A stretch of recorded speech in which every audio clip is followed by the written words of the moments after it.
علی محمد خان صاحب، اگر یہ جلسہ فیل تھا پھر اس کا امپیکٹ ہمیں نظر کیوں آیا 2 ہی دن بعد کہ نیوز سائیکل جو ہے آپ ایک فیلڈ جلسے سے آپ لے گئے اپنی انکانسٹیٹیوشنل ایڈوائس کو فالو کر رہے ہیں نہیں کر رہے، ایڈوائس صحیح ہے نہیں ہے، نیوز سائیکل وہاں پہ چلے گئی. آپ کہتے ہیں جلسہ فیل تھا.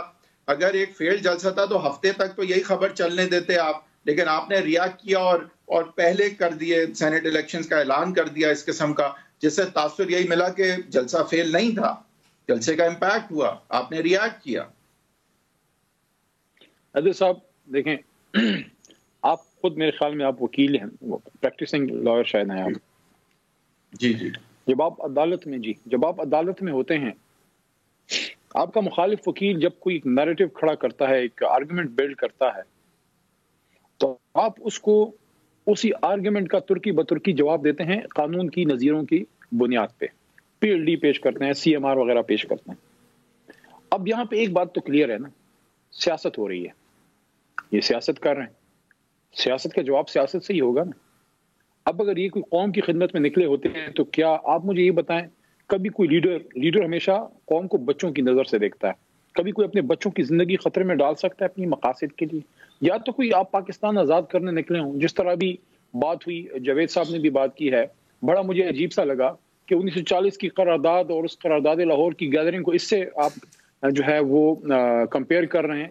کمپیئر کرنا ہی میں سمجھتا ہوں جرم عظیم ہے. کہاں قائد اعظم، کہاں مریم نواز اور مولانا فضل الرحمان، کہاں لیاقت علی خان اور کہاں جو ہے حیدر صاحب، کہاں بلاول بھٹو زرداری صاحب، کہاں سردار عبدالرب نشتر، اور کہاں یہ لوگ، کہاں پاکستان بنانے کی تحریک اور کہاں پاکستان کو تباہ کرنے والوں کی دوسری نسل کا ایک اجتماع کے اور بھی کوئی کمی رہ گئی ہے؟ مجھے اس بات پہ فخر ہے حیدر صاحب، جب 1940 میں قرارداد لاہور پاس ہو رہی تھی، جہاں قائد اعظم سٹیج پہ تھے، لیاقت علی خان صاحب ان کے ساتھ تھے، سردار عبدالرب نشتر صاحب ان کے ساتھ تھے، AK فضل الحق صاحب وہاں پہ موجود تھے جن کو شیر بنگال کہا جاتا ہے، جہاں خیبر پختونخوا بلوچستان سے لوگ آئے ہوئے تھے، سندھ سے، وہاں میرے لیڈر عمران خان صاحب کے والد کرام اللہ نیازی صاحب بھی وہیں تھے، اور میرے اپنے دادا پیر محمد خان صاحب مسلم لیگر تھے اس زمانے میں، آل انڈیا مسلم لیگر جو اوریجنل مسلم لیگ تھی وہ بھی وہیں پہ موجود تھے. تو وہ تو پاکستان بنانے کی ایک جو ہے وہ اجتماع تھا. اب جو یہ نکلے ہیں لانگ مارچ میں، آپ مجھے بتائیں، کیا آپ مجھے دل پہ ہاتھ رکھ کے حیدر صاحب بتائیں، میری بات سن کے جاوید صاحب مسکرا بھی رہے ہوں گے، کیا یہ ساری کہانی جو ہے یہ سینٹ کے الیکشن کے گرد نہیں گھوم رہی ان کی؟ کیا ان کی کوشش نہیں ہے کہ کسی بھی طریقے سے عمران خان صاحب کو اکثریت نہ لینے دیں سینٹ میں؟ کیونکہ پھر قانون سازی میں ہمارا ہاتھ کافی کھل جانا ہے، ہمیں ایک اوپن ہینڈ جو ہے وہ مل جانا ہے. تو اگر وہ سیاست کر رہے ہیں تو کیا ہم یہاں پہ کوئی پھول لگانے آئے ہیں؟ یہاں پہ ہم کیا کرنے ہیں؟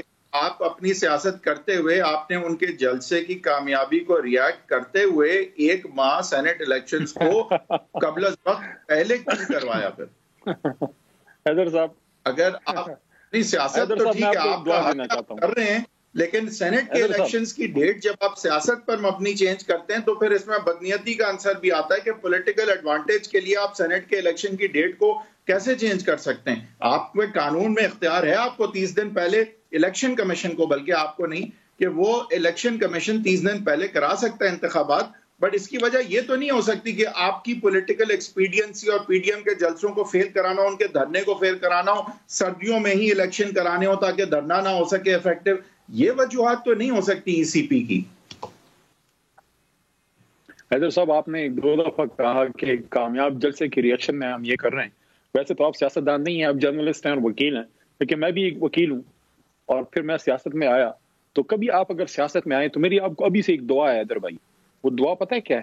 وہ دعا یہ ہے کہ جب بھی آپ جلسہ کریں، میری دعا آپ کو یہ ہے، اللہ کرے وہ آپ کو لگ جائے کہ آپ لاہور جیسا ان جیسا کامیاب جلسہ آپ سے اللہ کبھی نہ کرایا کہ آپ کی ساری سیاست ہی ادھر دم توڑ جائے. جہاں تک اس بات کا تعلق ہے کہ شاید ہم اس لیے یہ کرنا چاہ رہے ہیں کہ یہ جب نکلیں گے تو جب یہ لانگ مارچ میں نکلیں تو پھر وہاں الیکشن ہو رہا ہو. دیکھیں حکومت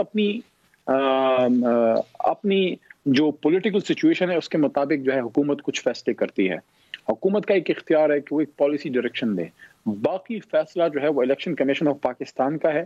اور سپریم کورٹ جانے کا جو اندیا دیا اٹارنی جنرل صاحب نے جب بریفنگ دی، حکومت نے جب اندیا دیا، تو اس کا مقصد بھی یہ تھا کہ کچھ چیزوں میں کلیئرٹی کے لیے سپریم کورٹ آف پاکستان کی طرف جایا جائے. بہرحال یہ چیز ایک ثابت